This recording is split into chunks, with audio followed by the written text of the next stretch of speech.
Hello learners. Kumar classes में आप लोगों का एक बार फिर से स्वागत है। लर्नर्स, हम लोग पढ़ रहे हैं क्लास 10 हिस्ट्री से chapter number 2 nationalism in India. और लास्ट वीडियो में हम लोगों ने स्टडी किया था कि सिविल डिसोबीडियंस की शुरुआत कैसी हुई और उसका क्या इम्पैक्ट जो है इंडिया के डिफरेंट पार्ट्स में देखने को मिला।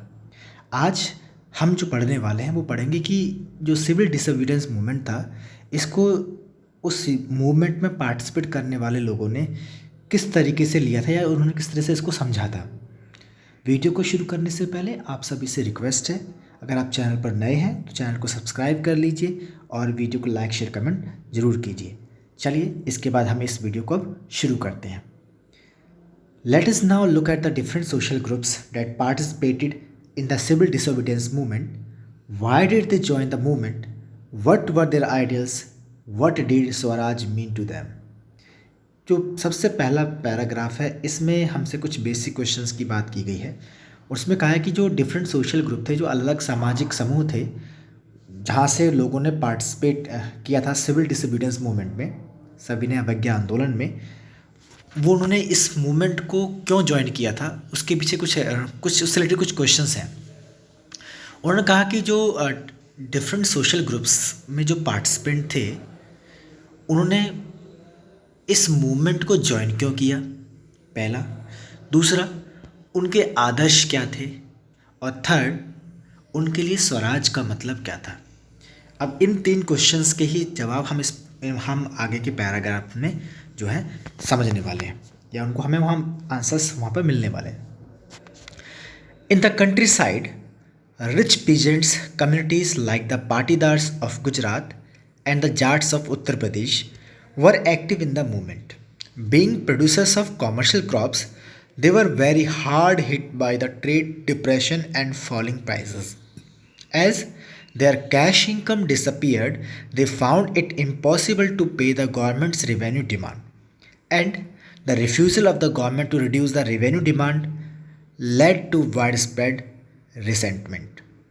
These rich peasants become enthusiastic supporters of the civil disobedience movement, organizing their communities and at times forcing reluctant members to participate in the boycott programs.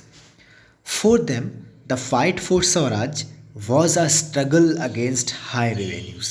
But they were deeply disappointed when the movement was called off in 1931 without the revenue rates being revised. So, when the movement was restarted in 1932, many of them refused to participate. अब ये देखो पूरा paragraph है, इसमें अलग अलग communities के बारे में, इसमें खासतौर पर जो लिया है उन्होंने, जो गुजरात के पाटीदार्स थे और जो जाट समूह थे उत्तर प्रदेश के, उनके बारे में उन्होंने लिया है कि उस समय देश के अलग अलग हिस्सों में कई रिच पीजेंट कम्युनिटीज़ थी, जिनमें से पाटीदार्स थे गुजरात के अंदर और जाट थे उत्तर प्रदेश के अंदर।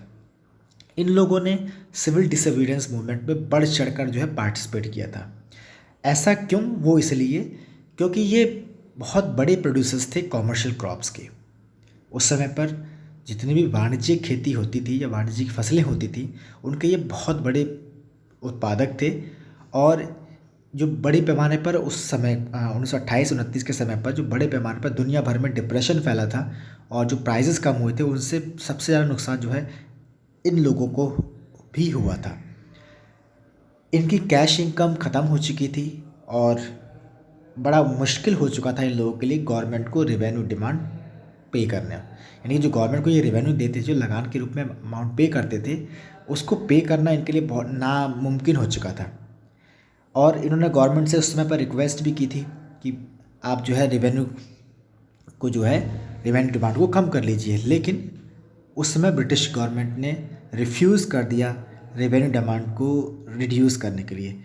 इससे बड़े पैमाने पर लोगों के अंदर ये जो जाट समूह थे या जो और पीजेंट ग्रुप थे इंडिया के अंदर, वो बड़े पैमाने पर इससे अफेक्टेड हुए और इसलिए उन्होंने जो है इसका विरोध भी किया। ये जो पीजेंट्स थे, ये जो अमीर पीजेंट्स थे, ये बहुत ज़्यादा एंथियाजिस्टिक या कह सकते हैं एंथुजियास्टिक सपोर्टर्स थे सिविल डिसोबीडियंस मूवमेंट के, और ये बिल्कुल जी जान से लगे हुए थे इस मूवमेंट के अंदर। और इन्होंने अपनी अपनी कम्युनिटीज़ को, अपने अपने समूहों को, समुदायों को बहुत अच्छी तरीके से मैनेज किया था, ऑर्गेनाइज़ किया उनको, और जिससे कि वो बड़े पैमाने पर इस मूवमेंट में पार्टिसिपेट करें और विरोध करें, ब्रिटिश प्रोग्राम्स का उसका अपोज करें, बायकॉट करें। इनके लिए यानी कि जो पेजेंट्स ग्रुप्स थे उस समय के, उनके लिए स्वराज का मतलब था कि वो हाई रेवेन्यूज़ के अगेंस्ट स्ट्रगल कर रहे हैं। बड़े पैमाने पर जो लगान की वसूली की जा रही थी ब्रिटिश गवर्नमेंट के द्वारा, उसके अगेंस्ट, उसके खिलाफ संघर्ष करना ही इनका स्वराज, इनका मतलब, इनके लिए स्वराज का मतलब था। और ये डीपली डिसअपॉइंटेड हो गए थे जब महात्मा गांधी ने 1931 में इस आंदोलन को वापस ले लिया, सविनय अवज्ञा आंदोलन को जब वापस ले लिया, तो इससे ये जो है बहुत ज़्यादा डिसअपॉइंटेड हुए, बहुत ज़्यादा निराश हुए। और इसलिए, क्योंकि ऐसा इसलिए था क्योंकि ये जो मूवमेंट था ये समय से ये बहुत पहले ख़त्म हो गया, क्योंकि उनकी जो डिमांड थी, जो पीजेंट्स थे, इनकी जो डिमांड थी वो यही थी कि रेवेन्यू रेट्स को रिवाइज़ किया जाए, कम किया जाए, और ये हुआ नहीं। और उससे पहले ही महात्मा गांधी जी ने सविनय अवज्ञा आंदोलन को वापस ले लिया था। और इसी वजह से जब सविनय अवज्ञा आंदोलन 1932 में दोबारा स्टार्ट हुआ तो इन लोगों ने पार्टिसिपेट करने से मना कर दिया। तो कुल मिलाकर कह सकते हैं कि उस समय पे जो इंडिया के डिफरेंट पार्ट्स में पेजेंट्स ग्रुप्स थे, उनकी सबसे बड़ी डिमांड यही थी कि कैसे भी जो है, जो रेंट, जो रेवेन्यू है जिनको उन्होंने पे करना होता था, ठीक है, उसको कम किया जाए। और इसी वजह से उन्होंने जो सविनय अवज्ञा आंदोलन था, सिविल डिसोबीडियंस मूवमेंट था, उन्होंने उसमें पार्टिसिपेट किया था। लेकिन गांधी जी के द्वारा 1931 में इसको वापस ले जाने पर, जबकि इनकी जो डिमांड थी वो पूरी नहीं हुई थी, उससे पहले वापस ले लिया गया, जिस कारण इन्होंने जब दोबारा स्टार्ट हुआ ये मूवमेंट, उन्होंने फिर पार्टिसिपेट करने से मना कर दिया। The poorer peasantry were not just interested in the lowering of the revenue demand. Many of them were small tenants cultivating land they had rented from landlords. As the depression continued and cash income dwindled, the small tenants found it difficult to pay their rent. They wanted the unpaid rent to the landlord to be remitted. They joined a variety of radical movements, often led by socialists and communists. Apprehensive of raising issues that might upset the rich peasants and landlords, the Congress was unwilling to support no rent campaigns in most places. So, the relationship between the poor peasants and the Congress remained uncertain. अब इस paragraph में हमें बता रहे हैं उस समय पर जो पुअर पीजेंट्सी थे और जो टीनेंट्स थे, उनकी इस पैराग्राफ में बात हुई। पहले हमने पीजेंट्स की बात की, अब इसमें बात कर रहे हैं हम टीनेंट्स, जो स्मॉल पुअर टीनेंट्स थे या स्मॉल टीनेंट्स थे, उनकी हम बात कर रहे हैं। पुअर पीजेंट्री जितने भी थे उस समय पर, वो जो लैंड रेवेन्यू है, जो लैंड रेवेन्यू डिमांड थी, उसको लो करने तक से उनका कोई इसमें इंटरेस्ट नहीं था। और उस समय पर जो स्मॉल टीनेंट्स थे, जो कि कल्टीवेशन करते थे लैंड पर, लैंड लॉर्ड से उस ज़मीन को किराए पर लेकर, तो इन लोगों के लिए भी बड़ी समस्या थी उस समय पर। डिप्रेशन लगातार चलता चला जा रहा था, और जिस कारण, यानी कि मंदी होने के कारण, बड़े पैमाने पर जो ये टीनेंट्स थे, इनकी कैश इनकम ख़त्म हो चुकी थी। कैश इनकम इनकी ना के बराबर हो चुकी थी, बिल्कुल बर्बाद हो चुकी थी, ठीक है। और जिसकी वजह से ये स्मॉल टीनेंट्स थे, इनको बड़ी ही मुश्किलों का सामना करना पड़ रहा था, क्योंकि वो अपने इन लैंड लॉर्ड्स को रेंट पे नहीं कर पा रहे थे। They wanted the unpaid rent to the landlord to be remitted, और वो चाहते थे कि जो लैंड लॉर्ड हैं वो उनके अनपेड रेंट को समाप्त कर दें, ख़त्म कर दें। They joined a variety of radical, और इसी कारण उन्होंने बहुत सारे रेडिकल मूवमेंट्स में जो है पार्टिसिपेट किया, ठीक है। और जो जिनको बड़े पैमाने पर सोशलिस्ट और कम्युनिस्ट जो है लीड कर रहे थे। लेकिन जो अप्रहेंसिव रेजिंग इश्यूज़ थे, ये लगातार अपसेट कर रहे थे रिच पीजेंट्स और लैंडलॉर्ड्स को, और कांग्रेस जो है वो अनविलिंगली सपोर्ट कर रही थी नो रेंट कैंपेन्स को इन मोस्ट प्लेसेस पर। और जिस कारण कांग्रेस और ये जो टेनेंट्स थे, जो स्मॉल टेनेंट्स थे, इनके बीच की जो रिलेशनशिप थी वो अनसर्टेन बनी रही, अनिश्चित बनी रही। What about the business classes? अगर हम बात करें बिजनेस क्लासेस की क्या बात थी, तो उसके बारे में हमें इस पैराग्राफ में जो है बताया गया है। How did they relate to the civil disobedience movement? During the first world war Indian merchants and industrialist had made huge profits and become powerful. Chapter number 5 में इसके बारे में जो डिटेल दे रखी है, हम आगे कंटिन्यू कर रहे हैं। Keen on expanding their business, they now reacted against colonial policies that restricted business activities. They wanted protection against imports of foreign goods and a rupee sterling foreign exchange ratio that would discourage imports. To organize business interests, they formed the Indian Industrial and Commercial Congress in 1920 and the Federation of Indian Chamber of Commerce and Industries FICCI in 1927. Led by prominent industrialists like Purushottam Das Thakur Das and G.D. Birla, the industrialists attacked colonial control over the Indian economy and supported the civil disobedience movement when it was first launched. They gave financial assistance and refused to buy or sell imported goods. Most businessmen come to see Swaraj as a time when colonial restriction on business would no longer exist and trade and industry would flourish without constraint. But after the failure of the Round Table Conference, business groups were no longer uniformly enthusiastic.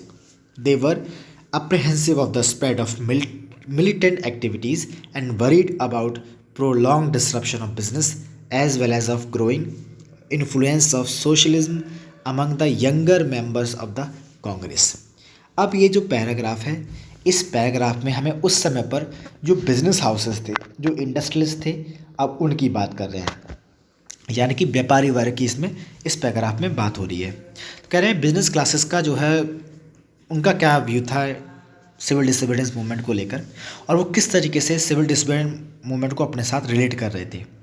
तो उसमें बारे में हमें बताया है कि जब first world war हुआ या फर्स्ट वर्ल्ड वॉर के समय पर बहुत सारे जो भारतीय व्यापारी थे और भारतीय उद्योगपति थे, उन्होंने बड़े पैमाने पर जो है प्रॉफिट अर्न किया था, उस समय पर लाभ कमाया था, और वो बहुत ज़्यादा पावरफुल भी उस समय पर हो गए थे, और वो अपने बिजनेस को एक्सपेंड जो है करना चाह रहे थे। लेकिन उन्होंने जो कॉलोनी पॉलिसीज़ थी उस समय पर, जिस कारण वो अपने बिजनेस को एक्सपेंड नहीं कर पा रहे थे, और इसीलिए उन्होंने क्या किया, कॉलोनी पॉलिसीज़ और जो रिस्ट्रिक्शन थे बिजनेस एक्टिविटीज़ पर, उनके अगेंस्ट जो है रिएक्ट करना शुरू कर दिया। वो चाहते थे कि उन्हें प्रोटेक्शन मिले against imports of foreign goods. जितने भी उस समय भारतीय व्यापारी और जो उद्योगपति थे, वो चाहते थे कि ब्रिटिश जो इम्पोर्टेड फॉरेन गुड्स हैं उनसे उनको जो है सुरक्षा मिले, उनको बचाव मिले, और वो चाहते थे कि रुपी स्टर्लिंग फॉरेन एक्सचेंज रेशियो होना चाहिए जो कि डिस्करेज करे इंपोर्ट्स को, आयात को जो है डिस्करेज करे, हतोत्साहित करे। और उसी समय पर अपने बिजनेस इंटरेस्ट को प्रोटेक्ट करने के लिए, ऑर्गेनाइज करने के लिए उन्होंने एक ऑर्गेनाइजेशन फॉर्म किया जिसका नाम था Indian Industrial and Commercial Congress in 1922। इसके साथ साथ Federation of Indian Chamber of Commerce and Industries FICCI को 1927 में उन्होंने जो है ऑर्गेनाइज कर लिया, यानी गठित कर लिया। और उस समय पर जो प्रोमिनेंट इंडस्ट्रियलिस्ट थे जैसे कि पुरुषोत्तम दास ठाकुर दास और जी.डी. बिरला, ये जो है लीड कर रहे थे उस समय पर इन सेशंस को, इन ऑर्गेनाइजेशंस को। Industrialist attacked colonial control over the Indian economy. उन्होंने लगातार जो है जो कॉलोनियल कंट्रोल था भारतीय अर्थव्यवस्था के ऊपर, वो लगातार उस पर अटैक करते रहे, उस पर हमला करते रहे, और वो लगातार उन्होंने जो है सपोर्ट किया सिविल डिसोबीडियंस मूवमेंट को। सभी ने अवज्ञापन को ये लोग सपोर्ट कर रहे थे। जब पहली बार लॉन्च हुआ था तब इन्होंने फाइनेंशियल असिस्टेंस दी लोगों को, जो है उस समय जो इस मूवमेंट में जो लोग पार्टिसिपेट कर रहे थे उन सभी को ये उन्होंने क्या किया, आर्थिक सहायताएँ दी, और उन्होंने ब्रिटिश या अदर कंट्रीज से जो इम्पोर्टेड गुड्स थी उनको खरीदने बेचने से बिल्कुल मना कर दिया।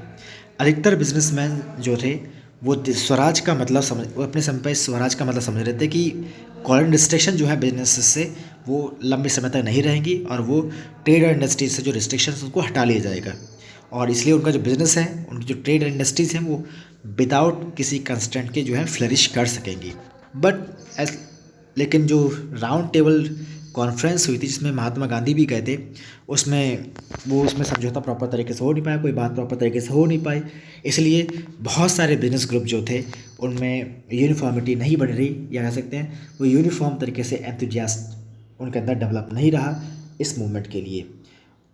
वो जो है अप्रहेंसिव तरीके से उन्हें डर लग था कि बड़े पैमाने पर अगर मिलिटेंट एक्टिविटीज़ स्प्रेड हुई तो इससे जो बिजनेसेस हैं उनमें लंबे समय तक डिसरप्शन हो सकता है, और इसीलिए वो नहीं चाहते थे कि किसी तरह से जो बिज़नेस एक्टिविटीज़ हैं उनमें कोई डिसरप्शन देखने को मिले।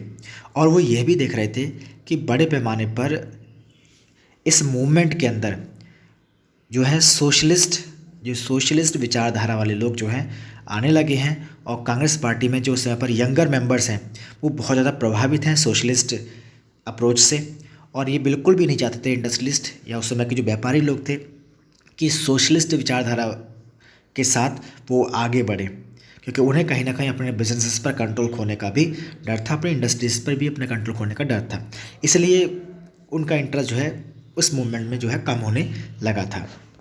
अब हम जरा आगे चलते हैं इंडस्ट्रियल वर्कर्स की तरफ।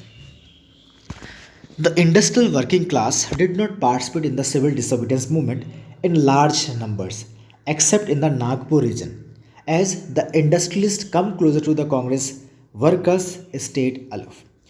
But in spite of that, some workers did participate in the civil disobedience movement, selectively adopting some of the ideas of the Gandhian program like boycott of foreign goods as part of their own movements against low wages and poor working conditions. There were strikes by railway workers in the 1930s and dock workers in 1932. In 1930, thousands of workers in the Chota Nagpur tin mines wore Gandhi caps and participated in protest rallies and boycotts campaigns. But the Congress was reluctant to include workers' demands as part of its program of struggle. It felt that this would alienate industrialists and divide the anti-imperial forces. अब इस paragraph में industrial working class की जो है बात की गई है। उस समय पर जो फैक्ट्रियों में बड़ी बड़ी कंपनियों में जो मजदूर लोग काम करते थे, हम उनकी अब इसमें बात करने वाले हैं। इन लोगों ने सिविल डिसोबीडियंस मूवमेंट्स में बड़े पैमाने पर पार्टिसिपेट नहीं की, except Nagpur region. Nagpur region को छोड़कर इंडिया में जितने भी इंडस्ट्रियलिस्ट एरियाज़ थे वहाँ पर इन इंडस्ट्रियल वर्कर्स ने इस सिविल डिसोबीडियंस मूवमेंट में पार्टिसिपेट नहीं किया था। और ऐसा इसके पीछे रीज़न जो माना था वो यही माना जाता है कि उस समय पर जो कांग्रेस पार्टी थी ये इंडस्ट्रियलिस्ट के काफ़ी क्लोज थी, या कह सकते हैं कि इंडस्ट्रियलिस्ट उस समय काफ़ी क्लोज आ चुके थे कांग्रेस पार्टी के, और इसलिए वर्कर्स जो हैं कांग्रेस से जो है कांग्रेस से उनकी दूरी बनी रही। लेकिन इसके बावजूद कुछ वर्कर्स ने जो है पार्टिसिपेट किया था सिविल डिसोबीडियंस मूवमेंट में, सविनय अवज्ञा आंदोलन में, और सेलेक्टिवली उन्होंने जो है अडॉप्ट किया some of the ideas of the Gandhian program. Gandhian program के कुछ आइडियाज़ थे, उनमें से कुछ आइडियाज़ को इन वर्कर्स ने जो है चूज़ भी किया था, जैसे कि बायकॉट ऑफ फॉरेन गुड्स, जो विदेशी सामान है उनका बायकॉट करना, उनका बहिष्कार करना, अब as part of their own movements against low wages, क्योंकि वो जो पार्ट था वो उनकी लो वेजेस के मूवमेंट के पास के बिल्कुल क्लोज था, इस वजह से उन्होंने इसका जो है बायकॉट किया था, और जो पुअर वर्किंग कंडीशंस थी इसको लेकर भी। और जगह जगह पर उस समय पर जो है स्ट्राइक्स भी हुई, ऐसे ही एक स्ट्राइक्स जो है रेलवे वर्कर्स के द्वारा भी हुई 1930s में, डॉक वर्कर्स ने 1932 में जो है बायकॉट्स किए थे, और 1930 में बहुत सारे हज़ारों वर्कर्स ने छोटा नागपुर टिन माइंस में महात्मा गांधी की कैप पहनी, जो गांधी जी कैप पहना करता ठीक वैसे ही कैप जो है उन्होंने पहनी, और उन्होंने बड़े पैमाने पर जो है रैलीज़ में प्रोटेस्ट किया और बायकॉट कैंपेन्स जो है चलाने शुरू कर दिए। लेकिन कांग्रेस जो है लगातार इग्नोर करते रही वर्कर्स की डिमांड को अपनी कैंपेन में शामिल करने से। कांग्रेस का जो प्रोग्राम था स्ट्रगल का, उसमें वर्कर्स की जो डिमांड थी उनको लगातार ये इग्नोर करते रहे, और उसको जो है उन्होंने उस पर ज़्यादा ध्यान भी नहीं दिया, और इसी वजह से वो इसके पीछे रीज़न जो था वो यही था कि क्योंकि अगर वो इन डिमांड्स को अपने प्रोग्राम में शामिल करते जैसे इंडस्ट्रियलिस्ट उनसे अलग हो जाते तो, और उन्हें ये भी डर था कि जो एंटी इम्पीरियल फोर्सेस है उनमें कहीं ना कहीं डिवीज़न ना हो जाए, इसी वजह से ये जो कांग्रेस जो थी वो लगातार वर्कर्स की डिमांड को रिलेक्टेंट जो है करती रही अपने प्रोग्राम में पार्टिसिपेट करने में। और ऐसा ही महसूस किया गया कि लगातार जो जो इंडस्ट्रियलिस्ट हैं, एलियनेट इंडस्ट्रियलिस्ट हैं, और ये इससे बड़े पैमाने पर एंटी इंपीरियल फोर्स जो है डिवाइड हो सकती है। तो ये सब चीज़ें लगातार वहाँ पर हमें देखने को मिल रही थी। उसके बाद हम इसमें पैराग्राफ में देखते हैं क्या कह रहे हैं। Another important feature of the civil disobedience movement was the large-scale participation of women. During Gandhiji's Salt March, thousands of women come out of their homes to listen him. They participated in protests, marched, manufactured salt, and picketed foreign clothes and liquor shops. Many went to jail. In urban areas, these women were from high caste families. In rural areas, they come from rich peasants' households. Moved by Gandhiji's call, they began to see services to the nation as a sacred duty of women. Yet, this increased public role did not necessarily mean any radical change in the way the position of women was visualized. Gandhiji was convinced that it was a duty of women to look after home and hearth, be good mothers and good wives. And for a long time, the Congress was reluctant to allow women to hold any position of authority within the organization. It was keen only on their symbolic presence. अब ये देखो, इस paragraph में जो बात हुई है वो बात हुई है उस समय की महिलाओं के बारे में, क्योंकि सोसाइटी के अलग सेगमेंट के नज़रिए से सिविल डिसोबीडियंस मूवमेंट का मतलब क्या था उनका, या कह सकते हैं उनके लिए स्वराज का क्या मतलब था, उसको हम जानने की जो है इसमें कोशिश कर रहे हैं। और इसमें कहा कि सिविल डिसोबीडियंस मूवमेंट में बड़े पैमाने पर महिलाओं ने भी पार्टिसिपेट किया था। गांधी जी ने जब सॉल्ट मार्च किया था उसमें हज़ारों महिलाएं जो है अपने घरों से बाहर निकल कर आईं और उन्होंने गांधी जी की बातों को सुना भी था।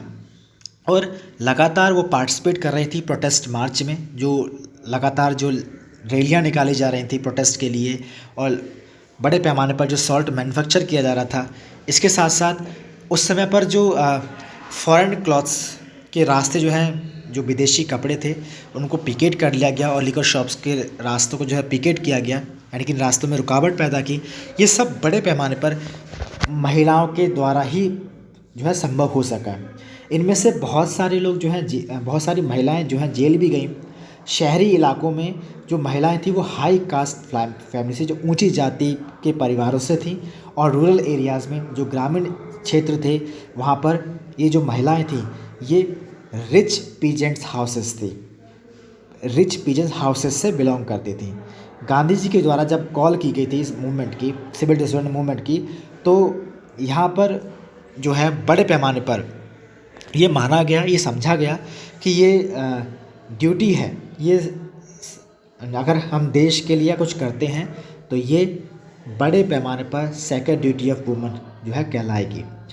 और इसके साथ साथ जो है आगे भी इसमें बहुत कुछ चीज़ें देखने आने लगी। लेकिन इसमें उन्होंने ये भी कहा कि इससे पब्लिक का रोल उतना नहीं बढ़ा जितना बढ़ना चाहिए था। ऐसा रेडिकल चेंज जैसे देखने को मिलता है वैसा चेंज जो है देखने को मिला, क्योंकि महिलाओं ने ये समझा था कि बड़े पैमाने पर ये प्रोटेस्ट होंगे, जो उनमें बढ़ चढ़ के पार्टिसिपेट करेंगी तो उनकी जो पोजीशन है सोसाइटी में, ठीक है, उसमें रेडिकल चेंजेस जो है देखने को मिलेंगे। लेकिन ऐसा पॉसिबल नहीं हो सका, ऐसा संभव नहीं हो सका। Gandhi ji was convinced that it was duty of woman to look after home and hearth, क्योंकि गांधी जी को ये विश्वास था, ये गांधी जी ने इस चीज़ से कन्विंस किया महिलाओं को कि ये ड्यूटी है महिलाओं की कि वो अपने घर को देखें और अपने परिवार को जो है संभालने का काम करें। अच्छी मदर होना, अच्छी वाइफ होना, ये उनकी ड्यूटी है। और लंबे समय तक कांग्रेस भी जो है महिलाओं को किसी अपनी पार्टी में किसी बड़े पद पर जो है रख नहीं पाई थी, उसको अलाउ ही नहीं किया उन्होंने। और तो हम इसमें एक तरह से कह सकते हैं कि लंबे समय तक कांग्रेस पार्टी भी जो है इग्नोर करती रही इस बात को कि महिला को किसी अथॉरिटी वाले पद पर जो है रखा जा सकता है। वो लगातार इसको इग्नोर करते रहे और इसी वजह से लंबे समय तक कोई महिला जो है कांग्रेस पार्टी के अंदर किसी अथॉरिटी वाले पद पर नहीं रही, और उनको सिर्फ महिलाओं को जो है सिर्फ सिंबॉलिक प्रेजेंस के लिए ही जो है अपने ऑर्गेनाइजेशन उन्होंने रख रखा था, अपनी पार्टी के अंदर उन्होंने शामिल कर रखा था। तो ये सब जो है स्थितियाँ हमने अलग अलग जो है सोशल ग्रुप्स की हमने देखी। हमने देखा कि इंडस्ट्रियलिस्ट के लिए स्वराज का मतलब क्या था, और हमने ये भी देखा कि इंडस्ट्रियल वर्कर जो है उनके लिए क्या मतलब था, टीनर्स के लिए क्या मतलब था, पीजेंट्स के लिए क्या मतलब था, और महिलाओं के लिए स्वराज का मतलब क्या था। अब हम मिलते हैं नेक्स्ट वीडियो में। आई होप आपको इसमें काफ़ी कुछ समझ में आया होगा और वीडियो आपको पसंद आई होगी। अगर आपने अभी तक चैनल को सब्सक्राइब नहीं किया है तो आप चैनल को सब्सक्राइब कर लीजिए, वीडियो को लाइक शेयर कमेंट जरूर कीजिए। मिलते हैं आपसे नेक्स्ट वीडियो में, जिसमें हम पढ़ेंगे the limits of civil disobedience को, और उसके बाद हम आगे कंटिन्यू करेंगे। ठीक है, मिलते हैं आपसे नेक्स्ट वीडियो में। Thank you.